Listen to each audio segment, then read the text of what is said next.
పశ్చిమాసియాలో ముదురుతున్న యుద్ధమేఘాల నేపథ్యంలో భారత్ దౌత్యపరమైన చిక్కుల్లో పడిందనే ఊహాగానాలు ప్రపంచవ్యాప్తంగా చర్చనీయాంశమవుతున్నాయి.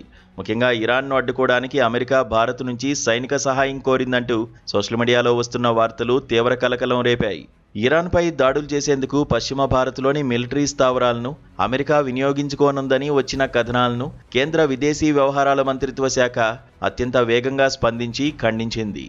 ఈ వార్తలు పూర్తిగా నిరాధారమైనవని, ఇలాంటి కల్పిత ప్రచారాలను నమ్మవద్దని ప్రభుత్వం స్పష్టమైన ప్రకటన విడుదల చేసింది.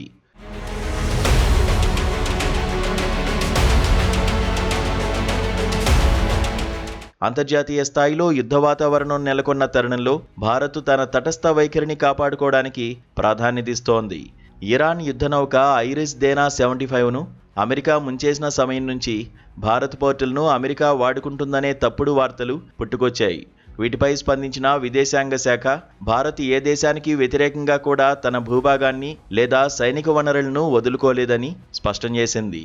ఇలాంటి క్లిష్ట సమయాల్లో జాతీయ ప్రయోజనాల దృష్ట్యా అధికారిక సమాచారాన్ని మాత్రమే పరిగణలోకి తీసుకోవాలని ప్రభుత్వం ప్రజలను కోరింది.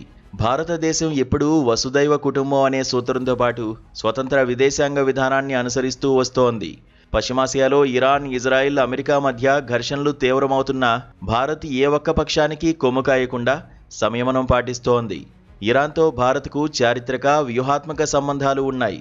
ముఖ్యంగా చాబహార్ ఓడరేవు వంటి కీలక ప్రాజెక్టులు ఇందులో భాగం.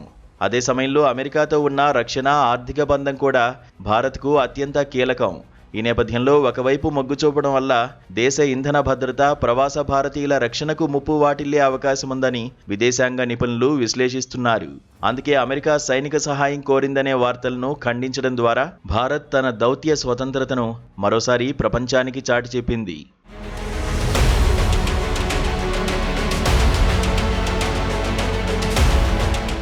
ఇదిలా ఉంటే గల్ఫ్ దేశాలపై ఇరాన్ దాడులు చేస్తున్నప్పటికీ భారత్ చర్చల ద్వారానే సమస్యలను పరిష్కరించుకోవాలని పదే పదే సూచిస్తోంది.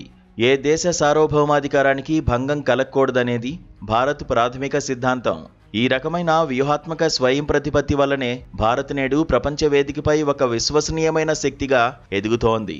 ఇలాంటి యుద్ధ సమయంలో ప్రచారమయ్యే ఫేక్ న్యూస్ దేశ భద్రతకు, అంతర్జాతీయ సంబంధాలకు పెద్ద ముప్పుగా మారుతోంది. భారత్ను ఉద్దేశపూర్వకంగా ఈ వివాదంలోకి లాగడానికి కొన్ని శక్తులు ప్రయత్నిస్తున్నాయని కేంద్రం అనుమానిస్తోంది. జాతీయ మీడియాలో కూడా కొన్ని కథనాలు రావడం వల్ల పరిస్థితి మరింత జటిలమైంది. అందుకే విదేశాంగ శాఖ నేరుగా రంగంలోకి దిగి క్లారిటీ ఇచ్చింది. భవిష్యత్తులో కూడా ఇరాన్, అమెరికా ఉద్రిక్తతలు పెరిగే అవకాశం ఉన్నందున భారత్ తన దౌత్య మార్గాలను మరింత పటిష్టం చేసుకుంటోంది. అగ్రరాజ్యం అమెరికా ఒత్తిడి ఉన్నప్పటికీ జాతీయ ప్రయోజనాలకే పెద్దపీట వేస్తామని భారత్ తన చర్యల ద్వారా నిరూపిస్తోంది.